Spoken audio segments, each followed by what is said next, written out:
Una de las paradojas que está dejando la situación actual política, no solamente en España, sino en otros sitios, es el hecho de que desde una oposición de centro-derecha se afee a un gobierno de centro-izquierda el no haber sido capaz de haberlo planificado todo mejor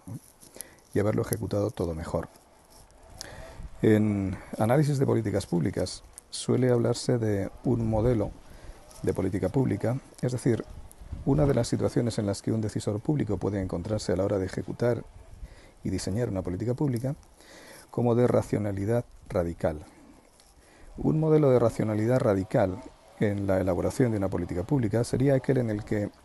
el gobierno dispone de todos los recursos, todos los datos, todo el tiempo para ejecutar algo perfectamente racional y perfectamente dotado. Desde una posición de centro-derecha asentada en una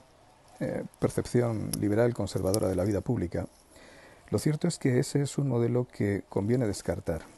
no solamente porque en la práctica ese modelo no existe, sino porque incluso en la teoría conviene ser prudentes a la hora de desear que un gobierno pudiera encontrarse alguna vez en una posición parecida a esa que acabo de describir. No cabe una planificación necesaria como para hacer frente a una pandemia como la que vivimos. Y por tanto, independientemente de que el gobierno de España u otros hayan cometido errores, que sin duda han cometido, el hecho de que la oposición juzgue con criterios de izquierda el comportamiento de un gobierno de izquierda, a mi juicio no deja de ser un error y sobre todo no deja de ser una fuente de futuros errores. Intentar decir a la opinión pública que se podría haber hecho lo que la izquierda dice que se puede hacer es un mal argumento para la derecha. Intentar decir que cabría haber planificado mucho más y mucho mejor implica, en el fondo, sugerir que hacen falta los recursos, los medios, las personas, las intenciones, las rutinas de trabajo para planificar mucho más y mucho mejor. Y desde ese punto de vista, creo que incluso si existiera un rendimiento electoral favorable que pudiera generar un cambio de gobierno en unas hipotéticas elecciones,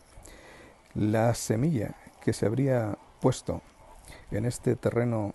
tan fértil para muchas cosas, que es una crisis nacional, cosas buenas y cosas menos buenas, daría un fruto amargo para el pensamiento y para las intenciones del centro-derecha. Si el centro-derecha no considera la planificación intensa como un modelo, es porque sospecha que no es posible a la luz de la naturaleza de los seres humanos, de nuestra capacidad para enfrentar problemas, de la variedad de opiniones y deseos que conviven en una sociedad compleja como la española en este momento. Y si cometiera el error de ganar unas elecciones prometiendo algo que en el fondo no forma parte no ya de sus posibilidades de acción, sino de su ideario, probablemente estaría poniéndose en un camino que conduciría a algo muy parecido a lo que ocurrió en la legislatura que se inició en el año 2011. Probablemente la forma correcta de haber ganado aquellas elecciones habría sido anticipar a la opinión pública española que no era posible cambiar las cosas instantáneamente simplemente por el hecho de llegar al gobierno, porque la naturaleza de las cosas públicas, por ejemplo, nuestra estructura económica, nuestro nivel de deuda, nuestros compromisos de gasto, nuestros compromisos internacionales, hacían prácticamente imposible una reversión drástica del camino que se había iniciado ya unos cuantos años antes. Si esto volviera a ocurrir ahora,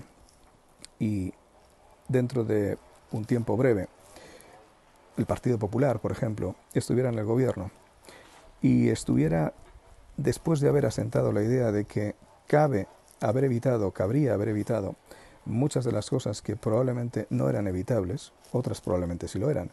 pero no todo es evitable, no todo es gestionable con anticipación suficiente, porque no hay datos suficientes para hacerlo y porque no hay recursos suficientes para hacerlo.